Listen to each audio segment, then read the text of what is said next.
ಪ್ರಭಾವಿ ಮಹಿಳೆಯ ಒಂದು ಕೈವಾಡ ಇದೆ. ಆ ಪ್ರಭಾವಿ ಮಹಿಳೆ ಯಾರು ಅನ್ನೋದನ್ನ ಅವರವರ ಭಾವಕ್ಕೆ ಅವರವರ ಬಕುತೆಗೆ ತಕ್ಕಾಗಿ ಬಹಳಷ್ಟು ಜನ ಸೋಷಿಯಲ್ ಮೀಡಿಯಾದಲ್ಲಿ ಯಾರ್ಯಾರನ್ನೋ ಬೊಟ್ಟು ಮಾಡುವಂತ ಕೆಲಸವು ನಡೀತಾ ಇದೆ. ಅದಿವತ್ತು ಸುಳ್ಳಾಗಿದೆ. ಕೋರ್ಟಲ್ಲಿ ಏನಾಗುತ್ತೆ, ಮಾಫಿ ಸಾಕ್ಷಿಯಿಂದ ಏನಾಗಬಹುದು, ದರ್ಶನ್ಗೆ ಅದು ಜೀವಾವಧಿಯನ್ನ ತರಬಹುದೇ ಅಥವಾ ದರ್ಶನ್ಗೆ ಅದು ಲಾಭ ಆಗಬಹುದೇ, ದರ್ಶನ್ ಜೀವನ ಪೂರ್ತಿ ಜೈಲಲ್ಲೇ ಕೊಳೆಯಬೇಕಾದದ್ದಕ್ಕೆ ಇದು ಆರಂಭವೇ ರೀತಿಯಲ್ಲಿ ಆ ಪಶ್ಚಾತ್ತಾಪದ ಬೆಂಕಿಯಲ್ಲಿ ಬೆಂದು ಒಂದು ಹೊಸ ವ್ಯಕ್ತಿತ್ವವನ್ನು ಮೈಗೂಡಿಸ್ಕೊಂಡು ಹೊರಗೆ ಬರಬಹುದು. ಗೋಲ್ಡನ್ ಸ್ಪೂನ್ ಇಟ್ಕೊಂಡು ಹುಟ್ಟಿದ ಹುಡುಗನಲ್ರಿ ಇವನು. ಇಷ್ಟು ಸಣ್ಣ ವಯಸ್ಸಲ್ಲಿ ಇಂಥ ಒಂದು MP ಆಗುವಂತ ಅವಕಾಶ.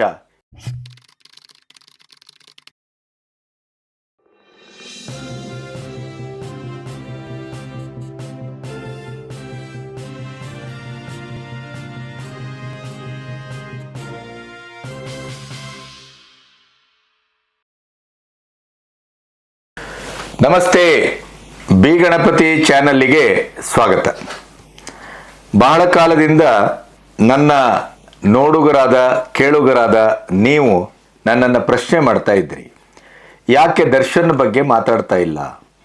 ಈ ಮಾಫಿ ಸಾಕ್ಷಿಯ ಬಗ್ಗೆ ಒಂದು ಸರಿ ನೀವು ಮಾತಾಡಿದ್ ಬಿಟ್ರೆ ಆಮೇಲೆ ದರ್ಶನ್ ಅವರ ಈ ಪ್ರಕರಣದಲ್ಲಿ 3 ಜನ ಪ್ರದೋಷಿ ಜೊತೆಗೆ ವಿನಯ್ ಮತ್ತೊಬ್ಬರು 10ನೇ ಆರೋಪಿ ವಿನಯ್, 14ನೇ ಆರೋಪಿ ಪ್ರದೋಷ್, ಇನ್ನೊಬ್ಬ ಕೂಡ ನಾವು ಮಾಫಿ ಸಾಕ್ಷಿಯನ್ನು ಹೇಳ್ತೇವೆ ಅಂತ ಹೇಳಿ ಅರ್ಜಿ ಸಲ್ಲಿಸುವ ಈ ಸಂದರ್ಭದಲ್ಲಿ ಕೋರ್ಟ್ ಈಗಾಗಲೇ ಅಕ್ಸೆಪ್ಟ್ ಕೂಡ ಮಾಡಿದೆ ಪ್ರದೋಷನ ಅರ್ಜಿಯನ್ನ. ಅದರ ಬೆನ್ನಲ್ಲೇ ಬೇರೆ ಬೇರೆ ರೀತಿಯ ಬಹಳ ರೋಚಕವಾದಂಥ ವಿಡಿಯೋಗಳು ಸೋಷಿಯಲ್ ಮೀಡಿಯಾದಲ್ಲಿ ಕಾಣಿಸ್ಕೊಳ್ತಾ ಇದೆ. ಸಾಕ್ಷಿ ನಾಶದ ಬಗ್ಗೆ ಏನು ಪ್ರಕರಣ ಆಗಿತ್ತು, 3 ಜನರನ್ನ ಬಂಧಿಸಿದ್ರು. ಅಲ್ಲಿ ಗೌರವ್ ಶೆಟ್ಟಿ, ಕಿರಣ್ ಹಾಗೂ ಪ್ರಭಾವಿ ಮಹಿಳೆಯ ಒಂದು ಕೈವಾಡ ಇದೆ. ಆ ಪ್ರಭಾವಿ ಮಹಿಳೆ ಯಾರು ಅನ್ನೋದನ್ನ ಅವರವರ ಭಾವಕ್ಕೆ ಅವರವರ ಬಕುತೆಗೆ ತಕ್ಕಾಗಿ ಬಹಳಷ್ಟು ಜನ ಸೋಷಿಯಲ್ ಮೀಡಿಯಾದಲ್ಲಿ ಯಾರ್ಯಾರನ್ನೋ ಬೊಟ್ಟು ಮಾಡುವಂತ ಕೆಲಸವು ನಡೀತಾ ಇದೆ. ಇದರ ಮಧ್ಯೆ ಪ್ರದೋಷ್ ಅರ್ಜಿಯಲ್ಲಿ ಏನು ಹೇಳಿದ್ದಾನೆ ಅನ್ನೋದನ್ನು ಕೂಡ ಮಾಧ್ಯಮಗಳು ಬಿತ್ತರಿಸಿದವೆ. ಪ್ರದೋಷ್ ಒಂದು ಹಂತದಲ್ಲಿ ಇಡೀ ರೇಣುಕಾಸ್ವಾಮಿ ಕೊಲೆ ಪ್ರಕರಣದ ಆದ್ಯಂತದ ಕಣ್ಸಾಕ್ಷಿ. ಅಲ್ಲಿ ಏನೇ ನಡೀತು, ಹೇಗೆ ತಂದ್ರು, ಅವನು ಹೇಗೆ ಸತ್ತ, ಇವೆಲ್ಲದರ ಒಂದು ಕಣ್ಸಾಕ್ಷಿ ಯಾರಾದರೂ ಇದ್ರೆ ಅದು ಪ್ರದೋಷ್ ಮತ್ತು ದರ್ಶನ್ ಮಧ್ಯೆ ಎಂತ ಗಾಢವಾದ ಸಂಬಂಧ ಇತ್ತು. ಇದೇ ವಿನಯ್ ದರ್ಶನ್ ಅಂದ್ರೆ ಪ್ರಾಣ ಬಿಡುವಷ್ಟು ಆತ್ಮಸಂಗಾತ ಸ್ನೇಹಿ. ಬಹುತೇಕವಾಗಿ ದರ್ಶನ್ ಮೇಲಿನ ಅಭಿಮಾನಕ್ಕಾಗಿಯೇ ದರ್ಶನ್ ಪವಿತ್ರ ಗೌಡನ ಸ್ನೇಹ ಮಾಡಿರ್ಲಿ, ಅವಳನ್ನೂ ಅತ್ತಿಗೆ ಅಂತ ಒಪ್ಪಿಕೊಳ್ಳುವ ಧಾಷ್ಟ್ಯವನ್ನ, ದೌರ್ಬಲ್ಯವನ್ನ ದರ್ಶನ್ ಅಭಿಮಾನಿಗಳು, ಅದರಲ್ಲೂ ಈ ಕೊಲೆ ಕೇಸಲ್ಲಿ ಸಿಕ್ಕಾಕೊಂಡಂಥವರು ಎಲ್ಲರೂ ಕೂಡ ಅಭಿಮಾನಕ್ಕಾಗಿ, ಪ್ರೀತಿಗಾಗಿ, ಸ್ನೇಹಕ್ಕಾಗಿ ದರ್ಶನ್ ಅನ್ನುವಂಥ ಒಂದು ವ್ಯಕ್ತಿತ್ವವನ್ನ ಆ ಮಟ್ಟದಲ್ಲಿ ಅವರು ತಮ್ಮ ಎದೆಯೊಳಗಡೆ, ಮನಸ್ಸಿನೊಳಗೆ, ಹೃದಯದೊಳಗೆ ಇಳಿಸಿಕೊಂಡ ಪ್ರಯುಕ್ತವೇ ತಮ್ಮ ಬದುಕು ನಾಶವಾದರೂ ಚಿಂತೆ ಇಲ್ಲ ಅನ್ನುವಂಥ ನೆಲೆಯಲ್ಲಿ ಈ ಕೊಲೆ ಪ್ರಕರಣದಲ್ಲಿ ಭಾಗಿಯಾಗಿದ್ದಾರೆ ಅಂತ ನಾನು ಭಾವಿಸಿದ್ದೇನೆ. ಬಹುಶಃ ದರ್ಶನ್ ತನ್ನ ಜೀವನ ಪೂರ್ತಿ ಇಂಥ ಅಭಿಮಾನಿ ಗೆಳೆಯರೋ ಸಂಗಾತಿಗಳೋ, ಯಾಕೆಂದ್ರೆ ಪ್ರದೋಷ್ ಹೇಳಿದ ಹಾಗೆ, ನೀವು ಈ ಕೊಲೆ ಪ್ರಕರಣದಲ್ಲಿ ನನಗೆ ಸಾಂಗತ್ಯವನ್ನ ನೀಡದೇ ಇದ್ರೆ, ನನ್ನೊಟ್ಟಿಗೆ ನೀವು ನಿಲ್ಲದೇ ಇದ್ರೆ, ನಾನು ನನ್ನದೇ ಗನ್ನಿನಲ್ಲಿ ಶೂಟ್ ಮಾಡಿಕೊಂಡು ನಾನು ಸಾಯ್ತೇನೆ, ಆ ಕಾರಣಕ್ಕಾಗಿ ನಾವು ದರ್ಶನ್ ಒಟ್ಟಿಗೆ ನಿಂತೆವು ಅನ್ನುವಂಥ ಪ್ರದೋಷನ ಹೇಳಿಕೆ ಏನಿದೆ, ಅದು ದರ್ಶನ್ ಅವರನ್ನ ಎಷ್ಟು ವಿಜೃಂಭಿತವಾಗಿ ಅವರು ಒಪ್ಕೊಂಡಿದ್ರು, ಅಭಿಮಾನದಿಂದ ಸ್ವೀಕರಿಸಿದ್ರು, ದರ್ಶನ್ ಅನ್ನುವಂಥವನನ್ನ ಎಷ್ಟರ ಮಟ್ಟಿಗೆ ಅವರು ಆರಾಧಿಸ್ತಾ ಇದ್ರು ಅನ್ನೋದಕ್ಕೆ ಆ ಮಾತು ಸಾಕ್ಷಿ ಅಂತ ನಾನು ಅಂದ್ಕೊಳ್ತೇನೆ. ಹಾಗಾಗಿ ದರ್ಶನ್ ಯಾರನ್ನಾದ್ರೂ ಬಿಟ್ಟಾರು, ಈ ತನ್ನೊಟ್ಟಿಗೆ ಈ ಕೊಲೆ ಕೇಸಲ್ಲಿ ನಿಂತಹ ಪರಮಾಪ್ತರನ್ನ, ಸ್ನೇಹಿತರನ್ನ, ಅಭಿಮಾನಿಗಳನ್ನ ಯಾವ ಕಾರಣಕ್ಕೂ ಬಿಟ್ಟುಕೊಡಲಾರರು. ದರ್ಶನ್ ಅವರನ್ನು ಕೂಡ ಇವರು ಎಂದೂ ಬಿಟ್ಟುಕೊಡಲಾರರು. ಇದು ಲೋಕ ತಿಳಿದಂತ ತಿಳುವಳಿಕೆ ಮತ್ತು ಒಂದು ತೀರ್ಮಾನ ಕೂಡ ಆಗಿತ್ತು. ಅದಿವತ್ತು ಸುಳ್ಳಾಗಿದೆ. ಕೋರ್ಟಲ್ಲಿ ಏನಾಗುತ್ತೆ, ಮಾಫಿ ಸಾಕ್ಷಿಯಿಂದ ಏನಾಗಬಹುದು, ದರ್ಶನ್ಗೆ ಅದು ಜೀವಾವಧಿಯನ್ನ ತರಬಹುದೇ ಅಥವಾ ದರ್ಶನ್ಗೆ ಅದು ಲಾಭ ಆಗಬಹುದೇ, ದರ್ಶನ್ ಜೀವನ ಪೂರ್ತಿ ಜೈಲಲ್ಲೇ ಕೊಳೆಯಬೇಕಾದದ್ದಕ್ಕೆ ಇದು ಆರಂಭವೇ. ಈ ಎಲ್ಲ ಚರ್ಚೆಗಳು ಒಂದು ಅರ್ಥದಲ್ಲಿ ಹುರುಳಿಲ್ಲದ ಚರ್ಚೆಗಳು, ತಿರುಳಿಲ್ಲದ ಚರ್ಚೆಗಳು, ಮತ್ತೆ ನಮ್ಮ ಪತ್ರಿಕೋದ್ಯಮದ ಒಂದು ಇತಿಮಿತಿಯ ಆಚೆಯ ಚರ್ಚೆಗಳು ಅಂತ ನಾನಂತೂ ಭಾವಿಸಿದ್ದೇನೆ. ಕೋರ್ಟಿಗೆ ಸಂಬಂಧಪಟ್ಟದ್ದು, ನ್ಯಾಯಾಲಯಕ್ಕೆ ಸಂಬಂಧಪಟ್ಟದ್ದು. ನಾವು ಮೀಡಿಯಾ ಟ್ರಯಲ್ ಮಾಡಲಿಕ್ಕೆ ನಾವು ಯಾರು? ನಾವು ನಮ್ಮದೇ ಆದ ರೀತಿಯಲ್ಲಿ ದರ್ಶನ್ಗೆ ಒದಗಿದ ಈ ವಿಪತ್ತಿನ ಸಂದರ್ಭವನ್ನ ಇಟ್ಕೊಂಡು ದರ್ಶನ್ನ ವ್ಯಕ್ತಿತ್ವದ ಬಗ್ಗೆ, ದರ್ಶನ್ನ ನಡತೆಯ ಬಗ್ಗೆ, ದರ್ಶನ್ನ ಜೀವನದ ಬಗ್ಗೆ, ಎಲ್ಲಿಂದ ಬಂದ, ಹೇಗೆ ಬಂದ, ಹೇಗಿದ್ದವನು ಇವತ್ತು ಹೇಗೆ ಆಕಾಶದ ಎತ್ತರಕ್ಕೆ ಬೆಳೆದ, ಆ ಬೆಳವಣಿಗೆಯಲ್ಲಿ ಅವನಿಗೆ ಇರಬೇಕಾದದ್ದು ಎಂಥ ವಿನಯದ ಸಂಪನ್ನತೆಯಾಗಿತ್ತು, ಇವೆಲ್ಲದರ ಬಗ್ಗೆ ಮಾತಾಡ್ಬೋದು. ಆದರೆ ಈ ಮಾಫಿ ಸಾಕ್ಷಿ ಅಥವಾ ರೇಣುಕಾಸ್ವಾಮಿ ಕೊಲೆ ಕೇಸು ಇತ್ಯಾದಿ ಬಗ್ಗೆ ನಾವು ಟ್ರಯಲ್ ಮಾಡಲಿಕ್ಕೆ ಮಾಧ್ಯಮದವರು ಅದು ಅವರ ಇತಿಮಿತಿಯನ್ನ ಮೀರಿದ ಕೆಲಸ ಮತ್ತು ಅದು ಕೋರ್ಟಿನ ಮೇಲೆ ಒತ್ತಡ ತರುವಂಥ ಕೆಲಸ ಅಂತ ನಾನಂತೂ ಭಾವಿಸಿದ್ದೇನೆ. ಹಾಗಾಗಿ ನಾನು ಮಾಫಿ ಸಾಕ್ಷಿಯ ಬಗ್ಗೆ ಒಂದು ವಿಡಿಯೋವನ್ನ ಅದರ ಇತಿಮಿತಿಯೊಳಗೆ ಮಾಡದೆ ಹೊರತು ಬೇರೆ ಯಾವುದರ ಬಗ್ಗೆಯೂ ನಾನು ಏನನ್ನೂ ಮಾತಾಡಲಿಕ್ಕೆ ಹೋಗಲಿಲ್ಲ. ಆದರೆ ಇವತ್ತು ನಿಮ್ಮೊಟ್ಟಿಗೆ ಒಂದಿಷ್ಟು ನನ್ನ ವೈಯಕ್ತಿಕವಾದ ನೆಲೆಯಲ್ಲಿ ನನ್ನ ನೋವನ್ನ ಅಥವಾ ಹತಾಶೆಯನ್ನ, ನನ್ನ ಅನುಭವವನ್ನ ಹಂಚ್ಕೋಬೇಕು ಅಂತ ಅನ್ನಿಸಿದ್ದು ಯಾಕೆ ಅಂತಂದ್ರೆ, ಪರಪ್ಪನ ಅಗ್ರಹಾರದ ಜೈಲಿನ ಮೇಲೆ ಸಿಸಿಬಿ ರೈಡ್ ಆಗಿ ಪ್ರಜ್ವಲ್ ರೇವಣ್ಣ ಜೀವ ಇರುವವರೆಗೆ ಏನು ಶಿಕ್ಷೆಗೆ ಗುರಿಯಾಗಿದ್ದಾರೆ, ಅಲ್ಲಿಯೂ ಕೂಡ ಅದೇನೋ ಲೈಬ್ರರಿ ಇನ್ಚಾರ್ಜ್ ಆಗಿದ್ದಾರೆ, ಈಗ ಓದ್ಲಿಕ್ಕೆ ಶುರು ಮಾಡಿದ್ದಾರೆ, ಏನೇನೋ ಅವ್ರ ಬಗ್ಗೆ ಒಂದು ವರದಿಗಳು ಬರ್ತಾ ಇತ್ತು. ಬಹುಶಃ ಬದಲಾಗಬಹುದೇನೋ ಈ ರೀತಿಯ ಒಂದು ಸಣ್ಣ ನಿರೀಕ್ಷೆಯೂ ಇತ್ತು. ಆದರೆ ಆ ನಿರೀಕ್ಷೆಯನ್ನೆಲ್ಲ ಹುಸಿಗೊಳಿಸಿದೆ. ಹುಟ್ಟುಗುಣ ಗಟ್ಟ ಹತ್ತಿರ ಬಿಡುವುದಿಲ್ಲ ಅನ್ನುವಂಥ ನೆಲೆಗೆ ಪ್ರಜ್ವಲ್ ರೇವಣ್ಣ ಬಂದಿದ್ದಾರೆ ಅನ್ನೋದನ್ನ ಕೇಳಿದಾಗ, ಅಲ್ಲಿ ಅಲೋಕ್ ಕುಮಾರ್ ನೇತೃತ್ವದಲ್ಲಿ ಎಲೆಕ್ಟ್ರಾನಿಕ್ ಸಿಟಿ ವಿಭಾಗ ಮತ್ತು ಜೈಲಾಧಿಕಾರಿಗಳು, ಸಿಸಿಬಿ ಪೊಲೀಸ್ ಅಧಿಕಾರಿಗಳು ಇವರೆಲ್ಲರ ಜಂಟಿ ನೇತೃತ್ವದಲ್ಲಿ ದಾಳಿಯಾದಾಗ ಚಾರ್ಜರ್ ಇಂದ ಹಿಡಿದು ಮೊಬೈಲ್ ಇಂದ ಹಿಡಿದು ಮುಖ್ಯವಾಗಿ ಪೆನ್ ಡ್ರೈವ್ ಕೂಡ ಸಿಕ್ಕಿದೆ. FIR ಆಗಿದೆ. ಎವನ್ನು ಪ್ರಜ್ವಲ್ಲು ಮತ್ತೆ ಯಾರೋ ಒಬ್ಬ ಪ್ರತಾಪನ ಯಾರೋ ಅವನೊಟ್ಟಿಗೆ ಇದ್ದ ಅಂತ ಪೊಲೀಸ್ ವರದಿಗಳು ಹೇಳ್ತವೆ. ಬಹಳ ಮುಖ್ಯವಾದದ್ದು ಅಂತಂದ್ರೆ, ಪ್ರಿಯಾಂಕಾ ಖರ್ಗೆ ಅವರು ಗೃಹ ಸಚಿವರು, ನಾನು ಅಧಿಕಾರ ವಹಿಸಿಕೊಂಡ ಮೇಲೆ ಪರಪ್ಪನ ಅಗ್ರಹಾರಕ್ಕೆ ಹೋದಾಗ ನನ್ನ ಕಣ್ಣ ನೋಟಕ್ಕೆ ದಕ್ಕಿದ್ದು ಅಲ್ಲಿ ಒಂದಿಷ್ಟು ಸಮಸ್ಯೆಗಳಿದೆ, ಅಲ್ಲೊಂದಿಷ್ಟು ಅರಾಜಕತೆ ಇದೆ, ಅಲ್ಲೊಂದಿಷ್ಟು ನಮ್ಮ ಪೊಲೀಸ್ ಇಲಾಖೆಯಲ್ಲಿದ್ದಂಥ ಈ ಭ್ರಷ್ಟಾಚಾರದ ಚಾಳಿ ಬಿಡದೇ ಇದ್ದಂಥ ಹಳೆಯ ಅಧಿಕಾರಿಗಳು ಕೆಲವರು ಇದ್ದಾರೆ, ಅವರಿಗೆಲ್ಲ ಒಂದು ಮರ್ದನ ಮಾಡಬೇಕು ಅಂತ ಅನಿಸಿತ್ತು. ಆದ್ದರಿಂದ ನಾನೇ ಮುಖ್ಯಮಂತ್ರಿಗಳ ಅವಗಾಹನೆಗೆ ತಂದು ಪರ್ಮಿಷನ್ ತೆಗೆದುಕೊಂಡು ಈ ದಾಳಿಯನ್ನ ಮಾಡಿಸಿದ್ದೇನೆ ಅಂತ. ಈ CCB ರೇಡ್ ಸ್ವಪ್ರೇರಣೆಯಿಂದ ಎಲ್ಲ ನಾನೇ ಮಾಡಿಸಿದ್ದು. ಯಾವುದೇ ಪ್ರಿಸನ್ನಲ್ಲಿ ರೇಡ್ ಆಗಬೇಕು ಅಂದರೆ ಹೋಮ್ ಮಿನಿಸ್ಟರ್ ಅವರ ಆದೇಶ ಇರಬೇಕು. ತಮ್ಗೆ ಗೊತ್ತಿರೋ ಹಾಗೆ 3 ವಾರದ ಹಿಂದೆ ನಾನೇ ವಿಸಿಟ್ ಮಾಡಿದ್ದೆ. ವಿಸಿಟ್ ಮಾಡಿದಾಗ ಅಲ್ಲಿ ಕೆಲವು ಲೋಪಗಳನ್ನು ನಾನು ನೋಡಿದೆ. ಅದನ್ನು ನಮ್ಮ ಹಿರಿಯ ಅಧಿಕಾರಿಗಳ ಜೊತೆ ಚರ್ಚೆ ಮಾಡಾದಮೇಲೆ ನಿನ್ನೆ ನಾನೇ ಮುಖ್ಯಮಂತ್ರಿಗಳ ಪರ್ಮಿಷನ್ ತೊಗೊಂಡು ಅಲ್ಲಿ ರೇಡ್ ಮಾಡಿಸಿರೋದು. ಸುಮಾರು 100 ಜನ CCBದವರಿಗೆ ಕಳಿಸ್ಕೊಟ್ಟು ಅಲ್ಲಿನ ವ್ಯವಸ್ಥೆ ಬಗ್ಗೆ ತಿಳ್ಕೊಂಡಿರೋದು. ಅದರಲ್ಲಿ ಸಾಕಷ್ಟು ಲೋಪಗಳು ಕಂಡು ಬಂದಿದೆ. We are already taken action. ಪ್ರಾಥಮಿಕ ಮಾಹಿತಿ ಸಿಕ್ಕಿದೆಯಾ ಸರ್?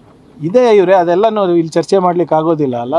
ಅದರಲ್ಲಿ ಯಾವ ಮೊಬೈಲ್ ಸಿಕ್ಕಿದೆ, ಯಾರ ಹತ್ರ ಪೆನ್ ಡ್ರೈವ್ ಸಿಕ್ಕಿದೆ, ಯಾರ್ದು ನೋಟ್ಬುಕ್ ಸಿಕ್ಕಿದೆ, ಅವೆಲ್ಲನೂ ಕೂಡ ಗೌಪ್ಯವಾಗಿ ಇಡಬೇಕಾಗ್ತದೆ. ಅದೆಲ್ಲನೂ ಕೂಡ ನಾವು ಸಮಯ ಬಂದಾಗ ತಿಳಿಸ್ತೀವಿ. ಇನ್ನು ಅದು ಸ್ವಲ್ಪ ಮಾಜರನ ಆಗಲಿ ಎಲ್ಲ. ಅವರು ಮಾಧ್ಯಮದ ಎದುರು ಒಪ್ಕೊಂಡಿದ್ದಾರೆ. ಪ್ರಜ್ವಲ್ ರೇವಣ್ಣ ಮತ್ತು ದರ್ಶನ್, ನನಗೆ ಈ ಎರಡೂ ವ್ಯಕ್ತಿಗಳು ಇವತ್ತು ಬಲವಾಗಿ ಕಾಡದ್ರಿಂದ ಇವರಿಬ್ಬರನ್ನ ಇಟ್ಟುಕೊಂಡು ಒಂದಿಷ್ಟು ನನ್ನ ಅನುಭವವನ್ನ ನಿಮ್ಮ ಎದೆಗೆ ದಾಟಿಸಬೇಕು. ನೀವು ಯಾವ ರೀತಿ ಪ್ರತಿಕ್ರಿಯಿಸ್ತೀರೋ ನಂಗೆ ಗೊತ್ತಿಲ್ಲ. ನಿಮಗೆ ಗೊತ್ತಿದ್ದ ಹಾಗೆ ದರ್ಶನ್ನ ಸಿನಿಮಾ ರಂಗಕ್ಕೆ ಬರುವ ಮೊದಲಿಂದ ಅವರ ತಂದೆಯ ಗೆಳೆಯ ನಾನು. ಅಲ್ಲಿಯಿಂದ ನಾನು ನೋಡ್ಕೊಂಡು ಬಂದಿದ್ದೆ. ನನಗೆ ದರ್ಶನ್ ಕುಟುಂಬ ಅತ್ಯಂತ ಆಪ್ತ ಕುಟುಂಬಗಳಲ್ಲಿ ಒಂದು. ದರ್ಶನ್ ಅವರ ತಂದೆಯವರು ನಾನು ಬಹಳ ಪರಮಾಪ್ತರು. ದರ್ಶನ್ ಅವರ ತಾಯಿ ಪ್ರತಿದಿನ ನನ್ನೊಟ್ಟಿಗೆ ಒಂದು ಕಾಲದಲ್ಲಿ ಮಾತಾಡ್ತಾ ಇದ್ರು. ಬಹಳ ನೆಚ್ಚಿಕೊಂಡ ಕುಟುಂಬ. ಎಷ್ಟು ಪರಿಶ್ರಮದಿಂದ, ಎಷ್ಟು ಕಷ್ಟದಿಂದ, ಎಂತೆಂಥ ಅವಮಾನವನ್ನ ಎದುರಿಸಿ ದಾಟಿ ದರ್ಶನ್ ಬೆಳೆದು ಬಂದದ್ದು ನನಗಿವತ್ತಿಗೂ ನಿನ್ನೆ ನಡೆದಂಥ ಘಟನೆಯ ಥರ ಕಣ್ಣೆದುರು ಸಿನಿಮಾದ ಸೀನ್ಗಳ ರೀತಿ ಅದು ಪಾಸ್ ಆಗ್ತವೆ. ಒಂದು ಕಾಲದಲ್ಲಂತೂ ದರ್ಶನ್ ಗುರುಗಳೇ ಅಂತ ಹೇಳಿ ನನ್ನ ಲೈಫ್ 360 ಪತ್ರಿಕೆಯ ಉದ್ಘಾಟನೆಗೆ 10 ನಿಮಿಷ 20 ನಿಮಿಷ ಯಾವುದೇ ಕಾರ್ಯಕ್ರಮಕ್ಕೆ ಹೋದರೂ ನಿಲ್ಲದೇ ಇದ್ದಂಥ ದರ್ಶನ್ ಹೆಚ್ಚು ಕಮ್ಮಿ 4-5 ತಾಸು ಗುರುಗಳು ಹೇಳುವಲ್ಲಿಯವರೆಗೆ ನಾನು ಹೋಗುವುದಿಲ್ಲ ಅನ್ನುವ ಮಾತನ್ನ ವೇದಿಕೆಯಲ್ಲೇ ಹೇಳಿ ಅವತ್ತು ನಮ್ಮೊಟ್ಟಿಗೆ ಕಳೆದಿದ್ರು. ಇಡೀ ಚಿತ್ರರಂಗ ಇತ್ತು, ಅವತ್ತು ಸಾಂಸ್ಕೃತಿಕ ರಂಗ ಇತ್ತು, ಸಾಹಿತ್ಯಿಕ ಕ್ಷೇತ್ರವೂ ಇತ್ತು. ಇವೆಲ್ಲವೂ ನನ್ನ ನೆನಪಿನ ಬುತ್ತಿಯಲ್ಲಿ ಹಸಿರಾಗಿದೆ. ಅದರ ನಂತರ ಬಹಳಷ್ಟು ಅವರ ಜೀವನದಿಯಲ್ಲಿ ನೀರುಗಳು ಹರಿದು ಹೋದವು. ಪಡಬಾರದಂಥ ವ್ಯಾಕುಲತೆಯನ್ನ, ತಲ್ಲಣವನ್ನ ಅವರ ಪತ್ನಿ, ಮಗನಿಂದ ಹಿಡಿದು ತಾಯಿಯವರೆಗೆ ಆ ಕುಟುಂಬ ಅನುಭವಿಸ್ತಾ ಇದೆ. ಅಪಾರ ಜನಸ್ಥೋಮ, ಬಹುಶಃ ಇಡೀ ಕನ್ನಡ ಚಿತ್ರರಂಗದ ಚರಿತ್ರೆಯಲ್ಲೇ ದರ್ಶನ್ ತಲೆಮಾರಿನಲ್ಲಿ ಯಾರಿಗೂ ದಕ್ಕದೇ ಇದ್ದಂಥ ಅಭಿಮಾನಿ ಬಳಗ ಅವರಿಗೆ ದಕ್ಕಿತ್ತು. ಒಂದು ಲೈಟ್ ಬಾಯ್ ಇಂದ ಹಿಡಿದು ಕ್ಯಾಮರಾ ಅಸಿಸ್ಟೆಂಟ್ ಆಗಿ ಎಲ್ಲಿಂದ ಎಲ್ಲಿಗೆ, ಮೆಜೆಸ್ಟಿಕ್ ಇಂದ ಹೆಚ್ಚು ಕಮ್ಮಿ ಮೊನ್ನೆ ಅವರು ಜೈಲಲ್ಲಿದ್ದಾಗಲೇ ಬಿಡುಗಡೆಯಾದ ಚಿತ್ರದವರೆಗೆ ಎಂತೆಂಥ ಚಿತ್ರಗಳು. ಕನ್ನಡಕ್ಕಾಗಿ ದರ್ಶನ್ನಿಂದಲೇ ಕನ್ನಡದ ದರ್ಶನ ಅನ್ನುವ ಮಟ್ಟಕ್ಕೆ ನನ್ನ ಪ್ರೀತಿಯ ರಾಮು, ಕುರುಕ್ಷೇತ್ರ, ಸಂಗೊಳ್ಳಿ ರಾಯಣ್ಣ ಇಂಥ ಸಿನಿಮಾಗಳು ದರ್ಶನ್ನ ಒಳಗಿನ ಒಬ್ಬ ಕಲಾವಿದನನ್ನು ಹೊರತೆಗೆದ ಮತ್ತು ತಾನು ಕೇವಲ ಜನಪ್ರಿಯ ಸಿನಿಮಾದ ಒಬ್ಬ ನಾಯಕರಷ್ಟೇ ಅಲ್ಲ, ನೀವು ಬಳಸಿಕೊಂಡ್ರೆ ನಾನೊಬ್ಬ ಅನನ್ಯ ಕಲಾವಿದ ಅನ್ನೋದನ್ನು ಪ್ರಚುರಪಡಿಸಿದಂಥ ಸಿನಿಮಾಗಳು. ಎಲ್ಲವೂ ಇತ್ತು, ಎಲ್ಲವೂ ಬಂತು, ಯಾರಿಗೂ ಬರದೇ ಇದ್ದಷ್ಟು ಬಂತು. ಒಂದೊಂದು ತುತ್ತಿನ ಅನ್ನಕ್ಕೂ ಯೋಚನೆ ಮಾಡುವಂಥ ಸ್ಥಿತಿಯಿಂದ ಸಾವಿರ ಲಕ್ಷಾಂತರ ಜನಕ್ಕೆ ಅನ್ನ ಕೊಡುವಂಥ ಮಟ್ಟಕ್ಕೂ ದರ್ಶನ್ ಬೆಳೆದರು. ಆದರೆ ಒಂದು ವ್ಯಕ್ತಿತ್ವ ಸಂಸ್ಕಾರಬದ್ಧವಾಗಿ ಇಲ್ಲದೆ ಇದ್ದಾಗ, ಒಂದು ವ್ಯಕ್ತಿತ್ವ ತನ್ನ ಒಳಗಡೆ ಒಂದು ಸಾತ್ವಿಕತೆಯನ್ನ ಕಟ್ಟಿಕೊಳ್ಳಿಕ್ಕೆ ಅದು ಸೋತಾಗ, ಒಂದು ವ್ಯಕ್ತಿತ್ವ ಸಾಮಾಜಿಕವಾಗಿ, ಸಾಂಸ್ಕೃತಿಕವಾಗಿ, ಸಾಂಸಾರಿಕವಾಗಿ ಒಬ್ಬ ಕಲಾವಿದ ಅಂತ ಜನಸ್ತೋಮದ ಕಣ್ಣಾಳಿಗಳಲ್ಲಿ ಒಂದು ದೈವತ್ವಕ್ಕೆ ಇರುವ ಮಟ್ಟಕ್ಕೆ ಬೆಳೆದಾಗ ಯಾವ ರೀತಿ ಈ ಕ್ಷೇತ್ರಗಳನ್ನು ನಿಭಾಯಿಸಬೇಕು, ಸಾಮಾಜಿಕವಾಗಿ ತಾನು ಹೇಗೆ ಬದುಕಬೇಕು, ಸಾಂಸಾರಿಕವಾಗಿ ಹೇಗೆ ನಾನು ತನ್ನ ಆಸೆ, ಆಕಾಂಕ್ಷೆ, ತೆವಲು ಏನೇ ಇದ್ರೂ ಅದೆಲ್ಲವನ್ನ ಮೀರಿದ ಒಂದು ಸಾತ್ವಿಕತೆಯನ್ನು ಹೇಗೆ ಸಾಮಾಜಿಕವಾಗಿ ಮೈಗೂಡಿಸ್ಕೋಬೇಕು. ಮನುಷ್ಯ ಅಂದ ಮೇಲೆ ಕಿಲುಬು, ಕೊರತೆ, ದೌರ್ಬಲ್ಯ ಎಲ್ಲವೂ ಇರುತ್ತೆ. ಅದನ್ನು ಮೀರಿದ ಒಂದು ಸಾಮಾಜಿಕ ಜವಾಬ್ದಾರಿ ನೀವು ಜನಪ್ರಿಯ ಒಬ್ಬ ವ್ಯಕ್ತಿ ಆದಾಗ, ಒಬ್ಬ ಸ್ಟಾರ್ ಆದಾಗ ನೀವು ಅದನ್ನ ಅಳವಡಿಸಿಕೊಳ್ಳಲೇಬೇಕಾಗುತ್ತೆ. ಆ ಶಿಸ್ತು, ಸಂಯಮ ಇಲ್ಲದೇ ಇದ್ದಾಗ ಇಂಥ ಅವಘಡಗಳಿಗೆ, ಇಂಥ ದುರಂತಕ್ಕೆ ತುತ್ತಾಗಬೇಕು. 2011ನೇ ಇಸವಿ ಹೆಂಡತಿಯ ಮೇಲಿನ ಆಕ್ರಮಣದಿಂದ ಹಿಡಿದು ಇಲ್ಲಿಯವರೆಗೆ ದರ್ಶನ್ ಜೀವನದಲ್ಲಿ ಎಷ್ಟು ಇಂಥ ಘಟನೆಗಳು ದಾಖಲಾದವು. ಈಗ ಪ್ರದೋಷ್ ಹೇಳ್ತಾ ಇರುವ ಪ್ರಕಾರ ಅವನ ಬಚಾವಿಗೆ ಹೇಳ್ಬಹುದು, ಅಥವಾ ಅವನು ಒಂದು ರೀತಿಯಲ್ಲಿ ಸ್ನೇಹಿತನೋ ಅಥವಾ ಅಭಿಮಾನಿಯೋ ಆಗಿ ದರ್ಶನ್ ಅವನ ಆರಾಧಿಸುವ ಒಬ್ಬ ವ್ಯಕ್ತಿಯಾಗಿ ಇವತ್ತು ದರ್ಶನ್ಗೆ ಬ್ಯಾಕ್ ಸ್ಟ್ಯಾಪ್ ಮಾಡಿದ್ದಾರೆ ಅಂತ ಹೇಳ್ಬಹುದು, ವಿಶ್ವಾಸ ದ್ರೋಹ ಅಂತ ಹೇಳ್ಬಹುದು, ಎಲ್ಲವನ್ನೂ ಹೇಳ್ಬಹುದು. ಆದರೆ ಅಲ್ಲಿ ಕೆಲವು ಪಾಯಿಂಟ್ಸ್ಗಳನ್ನು ಅವನು ದಾಖಲಿಸಿದ್ದನ್ನು ಗಮನಿಸಿದರೆ, ಆತ್ಮಹತ್ಯೆ ಮಾಡ್ಕೊಳ್ತೇನೆ ಅಂತಂದಾಗ ನಾವು ಅವರೊಟ್ಟಿಗೆ ನಿಂತೆವು.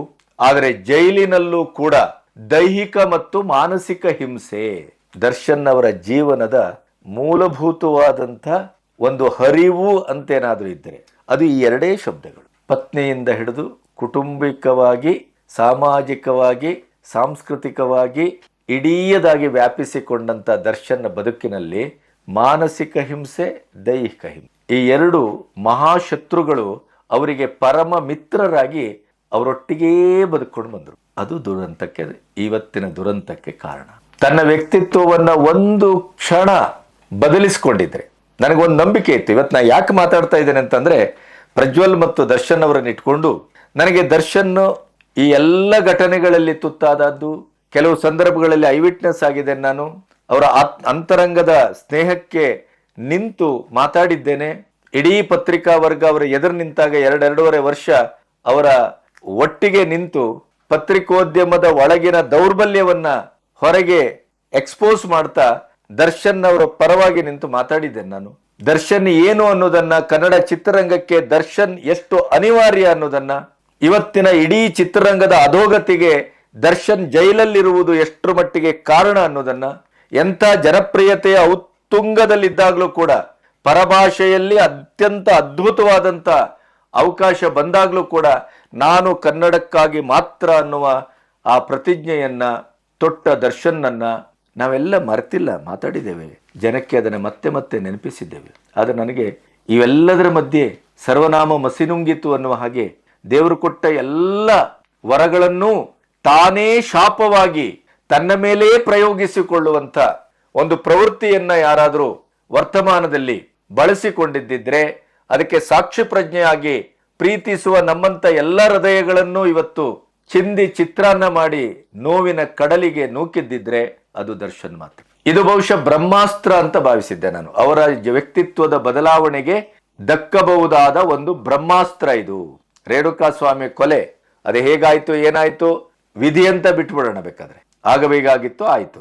ಆದ ಮೇಲೆ ಏನು, ಜೈಲು ಸೇರಿದ ಮೇಲೆ ಏನು, ಅಲ್ಲಾದ್ರೂ ಬದಲಾಗ್ತಾರಿಯೇ ಅಂತ ಅಂದ್ಕೊಂಡಿದ್ದಾನೆ. ಈಗ ಪ್ರದೋಷ್ ಹೇಳೋ ಪ್ರಕಾರ ಮಾನಸಿಕ ಮತ್ತು ದೈಹಿಕ ಹಿಂಸೆ, ಮಾನಸಿಕ ಹಿಂಸೆ ಅಂತೂ ಆಯ್ತು, ದೈಹಿಕ ಹಿಂಸೆ ಅಂತಂದ್ರೆ ದರ್ಶನ್ ಅಲ್ಲೂ ಹಾಗಾದ್ರೆ ತನ್ನೊಟ್ಟಿಗೆ ತನಗಾಗಿ ಬಂದಂತ ಏನ್ ದರ್ಶನ್ ಹೆಂಡತಿಯ ಮೇಲೆ ಆದಂತ ಅಮಾನುಷವಾದದ್ದು, ಅವಹೇಳನಕಾರಿಯಾದದ್ದು, ಮಾನಹಾನಿಕಾರಕವಾದದ್ದು ಘಟನೆ ಅಲ್ವಲ್ಲ ರೇಣುಕಾ ಸ್ವಾಮಿ ಮಾಡಿದ್ದು. ಪವಿತ್ರ ಗೌಡ ದರ್ಶನ್ ಮಧ್ಯೆ ಯಾವ ಸಂಬಂಧ ಇದೆ, ಹೂ ಇಶಿ ಅಂತಲೂ ಪ್ರಶ್ನೆ ಮಾಡ್ಬೋದಲ್ಲ. ಇಷ್ಟೆಲ್ಲದರ ಮಧ್ಯೆಯೂ ಅವಳನ್ನೂ ತನ್ನ ಡಿ ಬಾಸಿನ ನೆರಳಿಗೆ ನೆಲವಿಗೆ ಸಾಂಗತ್ಯಕ್ಕೆ ನಿಂತ ವಿಜಯಲಕ್ಷ್ಮಿ ಹಾಗೇನೆ ಅತ್ತಿಗೆ ಅನ್ನುವ ಮಟ್ಟಕ್ಕೆ ಈ ಅಭಿಮಾನಿಗಳು ಒಪ್ಪಿಕೊಂಡ್ರಲ್ಲ, ಅಂತಹ ಅಭಿಮಾನಿಗಳೇ ಈ ಕೊಲೆ ಕೇಸಲ್ಲಿ ದರ್ಶನ್ನೊಟ್ಟಿಗೆ ಆರೋಪಿಗಳಾಗಿ ಜೈಲು ಸೇರಿದ್ರಲ್ಲ, ಕನಿಷ್ಠ ಮಟ್ಟದಲ್ಲಿ ಅವರೊಟ್ಟಿಗಾದ್ರೂ ಒಂದು ಸಾತ್ವಿಕವಾಗಿ ವರ್ತಿಸ್ಬೇಕೋ ಬೇಡ? ಆ ಜೈಲು ಸೇರಿದಾಗ ಯಾವುದೋ ಕಿಡಿಗೇಡಿ ಒಟ್ಟಿಗೆ ಒಂದು ಚಾ ಕುಡ್ದೋ ಇನ್ನೊಂದು ಮಾಡಿಯೋ ಅದೊಂದು ಫೋಟೋ ವೈರಲ್ ಆಯ್ತು, ಸುಪ್ರೀಂ ಕೋರ್ಟ್ ವರೆಗೆ ಹೋಯ್ತು, ಸುಪ್ರೀಂ ಕೋರ್ಟ್ ತಪರಾಕಿ ಹೊಡೆತು, ಅಲ್ಲಿಂದ ಸುರಾಯ್ತು ಮತ್ತೊಂದು ಶನಿ ದೆಸೆ. ಆ ಜೈಲಿನಲ್ಲೂ ನರಕ ಯಾತನೆ ಅನುಭವಿಸಬೇಕಾದಂತ ಪರಿಸ್ಥಿತಿ ಬಂತು. ದರ್ಶನ್ ಮತ್ತು ಪ್ರಜ್ವಲ್ನಂಥವರಿಗೆ ನಮ್ಮ ಸ್ಥಾನ ಮಾನ ಹಣ ನಾವು ನ್ಯಾಯಾಂಗವನ್ನು ಕೂಡ ಕೊಂಡ್ಕೊಳ್ತೇವೆ, ನ್ಯಾಯಾಂಗವನ್ನು ಕೂಡ ಪ್ರಭಾವಕ್ಕೆ ಒಳಗೆ ಮಾಡ್ಕೊಳ್ತೇವೆ, ಏನೇ ಮಾಡಿದ್ರು ನಾವು ನಮ್ಮ ಪ್ರಭಾವಲಯದಿಂದ ಅದನ್ನ ದಕ್ಕಿಸ್ಕೊಳ್ತೇವೆ ಅನ್ನುವ ಈ ಮನೋಭಾವವೇ ಇಂಥ ದುಷ್ಕೃತ್ಯಕ್ಕೆ ಮತ್ತು ಇಂಥ ಅವಘಡಕ್ಕೆ ತುತ್ತಾಗ್ಲಿಕ್ಕೆ ಕಾರಣ ಅಂತ ನಾನಂತೂ ಭಾವಿಸಿದೆ. ಇಷ್ಟೆಲ್ಲ ಆಗಿಯೂ ದರ್ಶನ್ ಒಳಗಡೆ ಒಂದು ಆತ್ಮಾವಲೋಕನ ಆಗಬಹುದು. ಯಾಕೆಂತಂದ್ರೆ ಇವತ್ತು ಪ್ರದೋಷ್ ಒಪ್ಪಿಕೊಂಡ ಹಾಗೆ ಅಥವಾ ಹೇಳಿದ ಹಾಗೆ ಆ ಕೊನೆಯ ಕ್ಲೈಮ್ಯಾಕ್ಸ್ ಅಲ್ಲಿ ನಾವೆಲ್ಲರೂ ಭಾವಿಸಿದ್ದೇನು, ರೇಣುಕಾ ಸ್ವಾಮಿಯ ಪ್ರಕರಣದಲ್ಲಿ ದರ್ಶನ್ ಅಲ್ಲಿಗೆ ಮುಟ್ಟುವಲ್ಲಿಯವರೆಗೆ ಅವರ ಅಭಿಮಾನದ ಆ ಹುಚ್ಚು ಹೊಳೆಯಲ್ಲಿ ಮಿಂದೆದ್ದು ಕುಡಿದು ಕುಣಿದು ಕುಪ್ಪಳಿಸುವಂತ ಈ ವ್ಯಕ್ತಿಗಳಿಂದಲೇ ಅವರ ಕೊಲೆಯಾಗಿದೆ, ಹಿಂಸೆಯಾಗಿದೆ. ದರ್ಶನ್ ಆ ಮಟ್ಟಕ್ಕೆ ಏನೂ ಮಾಡಿರ್ಲಿಕ್ಕಿಲ್ಲ ಅಂತ ಭಾವಿಸಿದ್ದೆವು. ಆದರೆ ಪವಿತ್ರ ಗೌಡನ ಎದುರು ತನ್ನ ಒಂದು ವ್ಯಕ್ತಿತ್ವದ ಸಾಬೀತೀಕರಣಕ್ಕೋ ಏನೋ ಗೊತ್ತಿಲ್ಲ, ಪುರುಷತ್ವಕ್ಕೋ ಇವತ್ತು ಪ್ರದೋಷ್ ಹೇಳುವ ಪ್ರಕಾರ ಅವನ ಮರ್ಮಾಂಗಕ್ಕೆ, ರೇಣುಕಾ ಸ್ವಾಮಿಯ ಮರ್ಮಾಂಗಕ್ಕೆ ತೀವ್ರವಾದ ಪೆಟ್ಟಾಕಿದ್ದು ದರ್ಶನ್. ಆಮೇಲೆ ಕೇವಲ ಪವಿತ್ರ ಗೌಡನಿಗಷ್ಟೇ ಅಲ್ಲ ಬೇರೆಯವರಿಗೂ ಮೆಸೇಜ್ ಮಾಡ್ತಾ ಇದ್ದ ಅಂತ ಹೇಳಿದ ತಕ್ಷಣ ಮತ್ತೆ ಅವನ ಮೇಲೆ ಮಾರಣಾಂತಿಕವಾಗಿ ಹೊಡೆದದ್ದು ಕಟ್ಟಿಗೆಯಿಂದ, ಪೈಪ್ನಿಂದ, ಆಮೇಲೆ ತುಳಿದದ್ದು.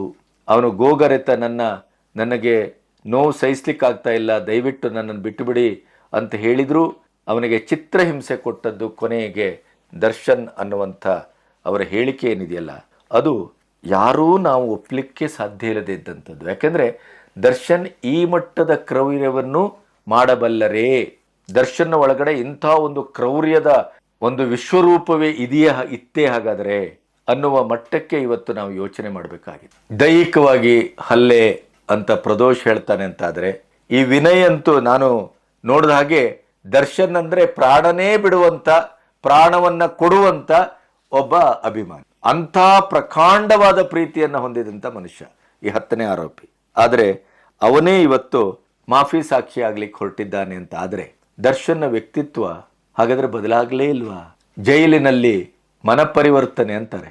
ನಾನೇನು ಅಂದ್ಕೊಂಡಿದ್ದೆ, ಬಹುಶಃ ದರ್ಶನ್ ಇದೊಂದು ಅತ್ಯಂತ ಸೂಕ್ತವಾದಂಥ ಸಮಯ. ಸುನಿಲ್ ದತ್ ಮಗ ಸಂಜಯ್ ದತ್ ಜೈಲಿಗೆ ಹೋಗಿ ಬಂದ ಮೇಲೆ ಅವರ ವ್ಯಕ್ತಿತ್ವದಲ್ಲಾದ ಬದಲಾವಣೆಗಳನ್ನು ನಾವು ಗಮನಿಸಿದ್ದೆವು. ಹಾಗೆ ಆಗಬಹುದೇನೋ, ದರ್ಶನ್ ಬದಲಾಗಬಹುದು, ದರ್ಶನ್ ಅಂತರಂಗ ಬದಲಾಗಬಹುದು. ದರ್ಶನ್ ಮಾಡಿದ ಒಂದು ಆರೋಪ ಸಾಬೀತಾಗಿ ಏನಾದರೂ ಶಿಕ್ಷೆ ಆದರೂ ಕೂಡ ಅದರಿಂದ ಪುನೀತರಾಗಿ ಪಶ್ಚಾತ್ತಾಪಕ್ಕಿಂತ ಇನ್ನೊಂದು ಶಿಕ್ಷೆ ಇಲ್ಲ ಅನ್ನೋದು ನಮ್ಮ ಭಾರತೀಯ ಮೀಮಾಂಸೆ. ಅದು ತಾತ್ವಿಕ ಮೀಮಾಂಸೆ ನಮ್ಮ ಸಂಸ್ಕೃತಿ ನಮಗೆ ಕೊಟ್ಟ ಮಹಾನ್ ಕೊಡುಗೆ. ಆ ರೀತಿಯಲ್ಲಿ ಆ ಪಶ್ಚಾತ್ತಾಪದ ಬೆಂಕಿಯಲ್ಲಿ ಬೆಂದು ಒಂದು ಹೊಸ ವ್ಯಕ್ತಿತ್ವವನ್ನು ಮೈಗೂಡಿಸ್ಕೊಂಡು ಹೊರಗೆ ಬರಬಹುದು ಅಂತ ಭಾವಿಸಿದರೆ ಅದು ಇನ್ನೂ ಹಳವಂಡಕ್ಕೆ ಹೋಗ್ತದೆ, ಇನ್ನಿಷ್ಟು ಕ್ರೌರ್ಯದವನ್ನು ತನ್ನ ಮೇಲೆ ಮೆತ್ಕೊಳ್ತದೆ, ತನ್ನ ಒಡನಾಡಿಗಳನ್ನೇ ದೈಹಿಕವಾಗಿ ಹಿಂಸಿಸುವ ಮಟ್ಟಕ್ಕೂ ದರ್ಶನ್ ಹೋಗ್ತಾರೆ ಅಂತ ಆದರೆ ಪ್ರಾಯಶಃ ದರ್ಶನ್ ಯಾವತ್ತೂ ಬದಲಾಗಲಿಕ್ಕೆ ಸಾಧ್ಯವೇ ಇಲ್ಲವೇ. ಒಂದು ಅವರ ವ್ಯಕ್ತಿತ್ವದ ಒಂದು ಆತ್ಯಂತಿಕ ಸ್ವರೂಪ, ಅದು ಇಲ್ಲದೇ ಇದ್ರೆ ಅವರನ್ನು ಆವರಿಸಿದ ಒಂದು ಮಾನಸಿಕ ಸ್ಥಿತಿ ಅಂತಲೂ ನಾವು ಭಾವಿಸಬೇಕಾಗುತ್ತೆ. ದರ್ಶನ್ ಬಗ್ಗೆ ಈ ಥರದ್ದೆಲ್ಲ ಯೋಚನೆ ಮಾಡಿದಾಗ ಎಂಥ ಹುಡುಗ, ಎಂಥ ಗುಣಾಢ್ಯ, 6 ಅಡಿಯ ಶರೀರ, ಅದು ಎಂಥ ವಿನಯದಿಂದ ಬಾಗ್ತಾ ಇತ್ತು, ಎಷ್ಟು ಅದ್ಭುತವಾಗಿ ಸಾರ್ವಜನಿಕವಾಗಿ ನಡ್ಕೊಳ್ತಾ ಇದ್ದ. ಹಾಗಾದ್ರೆ ಇದೆಲ್ಲವೂ ನಟನೆಯ, ಅಭಿನಯವ? ಅವರೊಳಗೆ ಬೇರೆಯೇ ಒಂದು ವ್ಯಕ್ತಿತ್ವ ನಿರಂತರವಾಗಿ ಮನೆ ಮಾಡಿತ್ತ? ಅಥವಾ ದರ್ಶನ್ ಹೀಗೆ ಕಾದ್ರು? ಹೀಗಾಗೋದಕ್ಕೆ ಕಾರಣ ಏನು?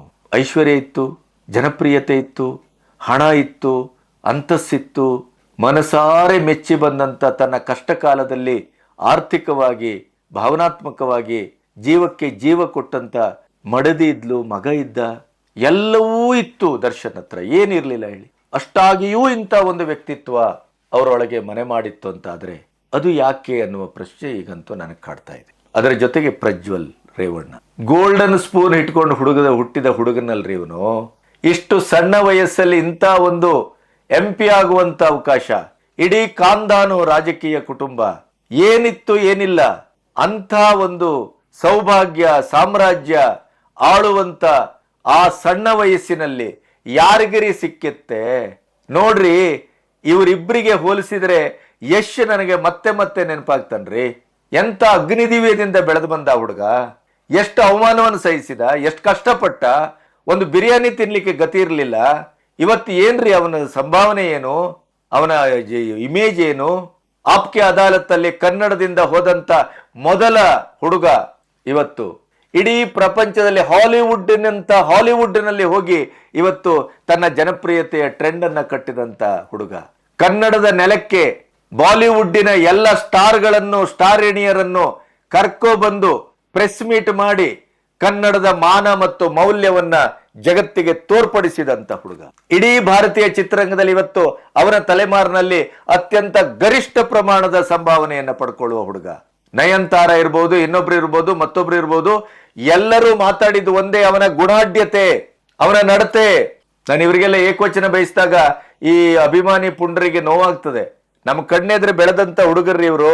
ಇವ್ರನ್ನೆಲ್ಲ ನಾವು ಪತ್ರಿಕೆಯ ಮೂಲಕನೇ ಸಿನಿಮಾಕ್ಕೆ ಮುಖ ಮಾಡಿಸಿದ್ದು ನಾವು.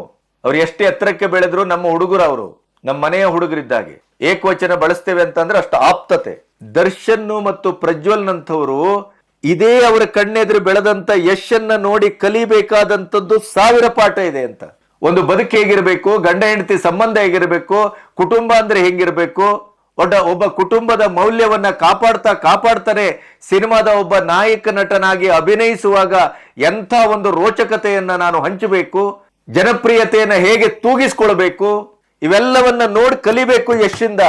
ಈ ಪುಡಗೋಸಿ ಪ್ರಜ್ವಲ್ಗೆ ಈಗಲೂ ಜೈಲಿನಲ್ಲಿದ್ದು ಜೀವ ಇರುವಲ್ಲಿವರೆಗೆ ಶಿಕ್ಷೆ ಆದ್ರೂ ಕೂಡ ಆ ಮೊಬೈಲು, ಪೆನ್ ಡ್ರೈವ್ನ ಹುಚ್ಚು ಬಿಟ್ಟಿಲ್ಲ ಅಂತಾದ್ರೆ ಇವರ DNA ಸಮಸ್ಯೆಯೋ ಅಥವಾ ಇವರ ಸಂಸ್ಕಾರದ ಸಮಸ್ಯೆಯೋ ಇವರ ಇಡೀ ರಕ್ತದ ಸಮಸ್ಯೆಯೋ ಒಂದು ಅರ್ಥ ಆಗುದಿಲ್ಲ. ಎಂಥ ಕುಟುಂಬ ದೇವೇಗೌಡರಂತವರು, ಕುಮಾರಸ್ವಾಮಿ ಅಂತವರು, ಅವರ ತಂದೆ ತಾಯಿ ಎಂಥ ಒಂದು ಹೆಸರುವಾಸಿ ಕುಟುಂಬದಲ್ಲಿ ಹುಟ್ಟಿ ಮನಸ್ಸು ಮಾಡಿದ್ರೆ ಇಡೀ ಪ್ರಪಂಚವನ್ನು ಕೊಂಡುಕೊಳ್ಳುವ ತಾಕತ್ತು ಪ್ರಜ್ವಲ್ಗಿದ್ದಾಗ 52-57 ವರ್ಷದ ಮನೆಗೆಲಸದವರೊಟ್ಟಿಗೆ ಸಂಬಂಧ ಬೆಳೆಸ್ತಾರೆ, ಅದನ್ನ ಪೆನ್ ಡ್ರೈವಲ್ಲಿ ಇಟ್ಕೊಂಡು ಅನುಭವಿಸ್ತಾರೆ ಅಂತ ಆದ್ರೆ ಏನಿದು? ಏನಾಗಿದೆ ಇವರಿಗೆ? ನನಗನ್ನಿಸ್ತದೆ ಇವರಿಗೆ ಯಾವುದೋ ಒಂದು ಮನೋರೋಗ ಅಂಟಿದೆ. ಇವ್ರಿಗೊಂದು ಮನೋರೋಗ ಅಂಟಿದೆ ಖಂಡಿತ. ಹಾಗಾಗಿ ದರ್ಶನ್ ಮತ್ತು ಪ್ರಜ್ವಲ್ ಈ ರೀತಿಯ ಒಂದು ವಾತಾವರಣದಲ್ಲಿ ಏನೆಲ್ಲ ಆಗಬಹುದಾಗಿತ್ತು, ಎಷ್ಟು ಆದರ್ಶವಾಗಿ ಬದುಕಬಹುದಿತ್ತು, ಎಂತೆಂಥ ಆದರ್ಶ ಪುರುಷರು ಆಗಿ ಹೋಗಿದ್ದಾರೆ. ಇಲ್ಲಿ ಹುಟ್ಟುಗುಣ ರೀ, ಅದು ಬದಲಾಗುವುದಿಲ್ಲ. ಮುಗೀತು, ಇಷ್ಟೇ. ಅಭಿಮಾನಿಗಳು ಏನೇ ಹೇಳಲಿ, ಯಾರು ಏನೇ ಅಲವತ್ಕೊಳ್ಳಿ, ದರ್ಶನ್ ಮತ್ತು ಪ್ರಜ್ವಲ್ ಎಲ್ಲೋ ಒಂದು ಕಡೆ ಒಂದೇ ದೋಣಿಯಲ್ಲಿ ಪ್ರಯಾಣ ಮಾಡ್ತಾ ಇದ್ದಾರೆ. ಅವರ ಬದುಕು ಇನ್ನು ಏನೇ ಆದರೂ ಕೂಡ ಅದು ಒಂದು ಆತ್ಯಂತಿಕ ಘಟ್ಟಕ್ಕೆ ಬಂದು ನಿಂತಾಗಿದೆ. ಇಡೀ ಸಮಾಜ ಅವ್ರ ಬಗ್ಗೆ ಒಂದೋ ಶಪಿಸಬಹುದು, ಇಲ್ಲ ಪಶ್ಚಾತ್ತಾಪ ಪಡ್ಬೋದು ಅಷ್ಟೇ.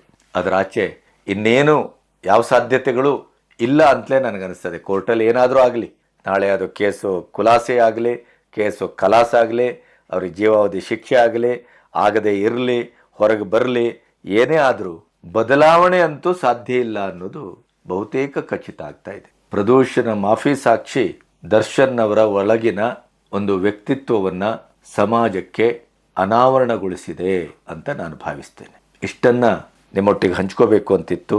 ಸುದೀರ್ಘವಾಗಿದೆ, ಆತ್ಮಪೂರ್ವಕವಾಗಿದೆ. ದರ್ಶನ್ ಬಗ್ಗೆ ಇವತ್ತಿಗೂ ನನಗೆ ಪ್ರೀತಿ ಇದೆ, ಕಳಕಳಿ ಇದೆ. ಅದಿರೋದ್ರಿಂದಲೇ ಇಷ್ಟೆಲ್ಲ ಮಾತಾಡಬೇಕಾಯ್ತು. ಇಲ್ಲದಿದ್ದರೆ ಮಾತಾಡುವ ಪ್ರಶ್ನೆನೇ ಇಲ್ಲ. ರಾಜ್ಕುಮಾರ್ ಅಂತ ರಾಜ್ಕುಮಾರರ ಕಾಂಧಾನಿನಲ್ಲಿ ಹುಟ್ಟಿದ ಮಕ್ಕಳು ಕೂಡ ಅವರ ವಯಸ್ಸಲ್ಲಿ ಕೆಲವು ಉಪಟಳಗಳನ್ನು ಮಾಡಿಯೂ ಕೊನೆಗೆ ಆ ಕಾಂಧಾನಿನ, ಆ ತಂದೆಯ, ಆ ರಕ್ತದ, ಆ ಪರಂಪರೆಗೆ ನಾವು ತಲೆಬಾಗಿ ನಮಿಸಿ ನಡೆದ್ರೇ ಚಂದ. ನಮ್ದೇನಿದ್ರೂ ಮನೆಯೊಳಗೆ ಮನಸ್ಸಿನೊಳಗೆ ಇಟ್ಕೋಬೇಕು. ಸಮಾಜಕ್ಕೆ ಇದನ್ನು ತಂದರೆ ಅವರ ಮೆಚ್ಚಿದ ಅಭಿಮಾನಿಗಳೇ ನಮ್ಮನ್ನು ಹೊಡೆದೋಡಿಸ್ತಾರೆ ಅನ್ನುವ ಆ ಭಯದಲ್ಲಿ ಇವತ್ತಿಗೂ ಆ ಮಕ್ಕಳು ವಿನಯವಂತರಾಗಿ ಬದುಕಿದರು. ಅದು ದರ್ಶನ್ ಅಂಥವ್ರಿಗೆ ಪಾಠ ಆಗಬೇಕಾಗಿದೆ. ಪ್ರಜ್ವಲ್ ಅಂಥವ್ರಿಗೆ ಕೂಡ ನಾವು ಏನು ಮಾಡಿದರೂ ದಕ್ಕಿಸ್ಕೊಳ್ತೇವೆ, ಇದರಿಂದ ಪ್ರಭಾವದಿಂದ ಸಾಧ್ಯವಿಲ್ಲ.